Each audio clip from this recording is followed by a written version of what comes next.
All right, guys. Yeah, we're going to take a look at IOTS. I just had some people commenting through one of the groups I'm in about, you know, oh, I just took a major loss. Should I, or, I'm down. Should I stay in? What should I do? So I thought I'd pull it up and do a quick analysis here. Basically, uh, I said, well, you're sitting on a support at 630. As long as you don't fall below that, then you can hold and see if you can regain. He was looking at the 1 hour chart, and so that's what I have pulled up right now. And with this, with my setup, you can see that we're above on stochastic, oversold.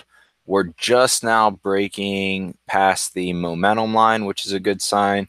Even though we're below, ideally this is the 20 day.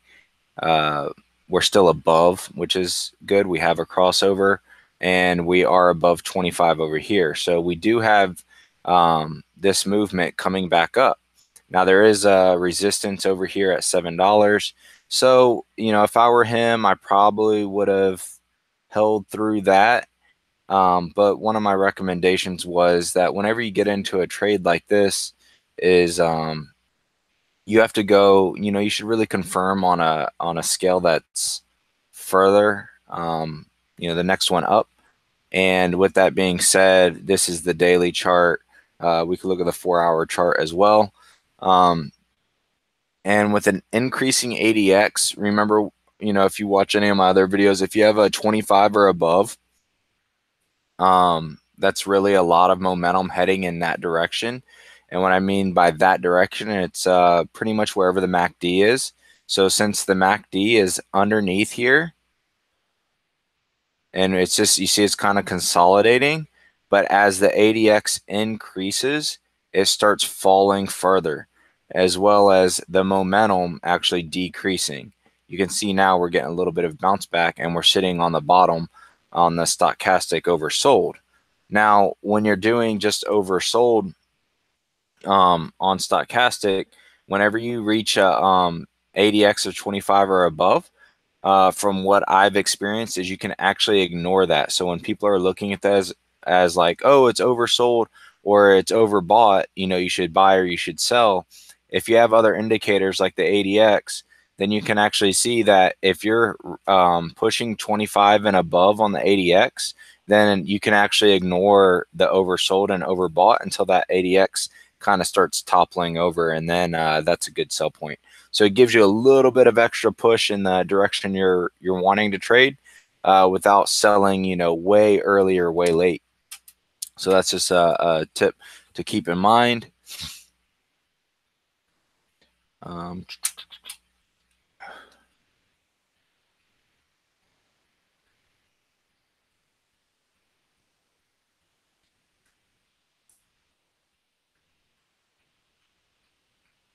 And then if we go into 4 hour, which would be one ticker above, you can see it's same thing. It's not crossed over yet.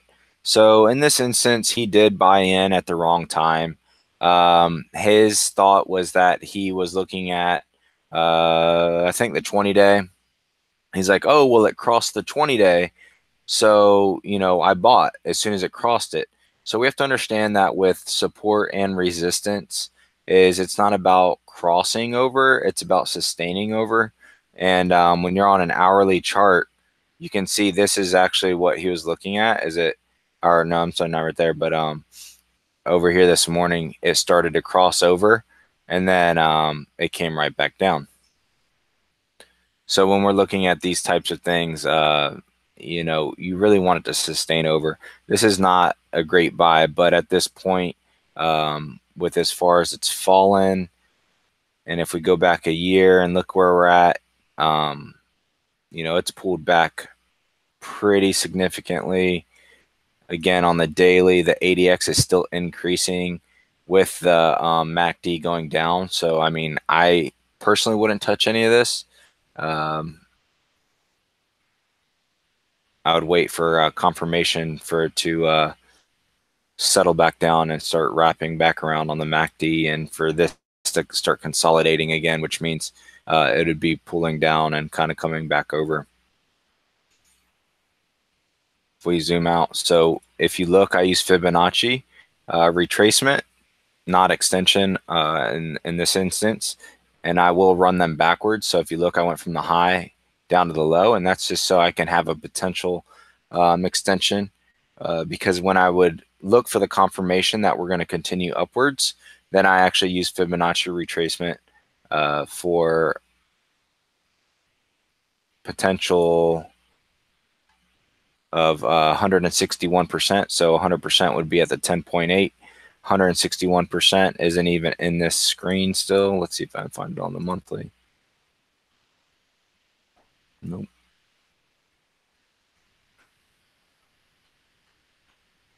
We're gonna have to go time frame and go further out. Still not gonna give it to me. All right, but whatever 161% is, I can't even see it on this for some reason. But for the rest of you who are in IOTA, I mean, you're sitting on a support of 630. If it falls below that, you have a support of 580. And below that, I believe it's 480. There's a 480 mark or $4 mark right here. And obviously it's gotten down here, down to $1.50 before. That's on the weekly chart. That's a long time ago. So I would really focus on these more recent supports and resistance. Remember, if you guys have any questions, please feel free to comment below. Ask me about other ticker symbols. I'm happy to bring them up, go over what I see. When I trade usually swing trades, and that's why I say I use confirmations on the daily or even weekly, and then I pull the trigger on the trades based on like an hourly or a 4-hour. So that way I know that the overall uptrend is up, but I'm waiting for that dip in the hourly or the 4-hour so that I make sure I get a good pool for when we start going back up again. So that's basically what we're looking at here. I hope you guys enjoyed this video. Again, comment any questions, and I'll be happy to, answer them for you.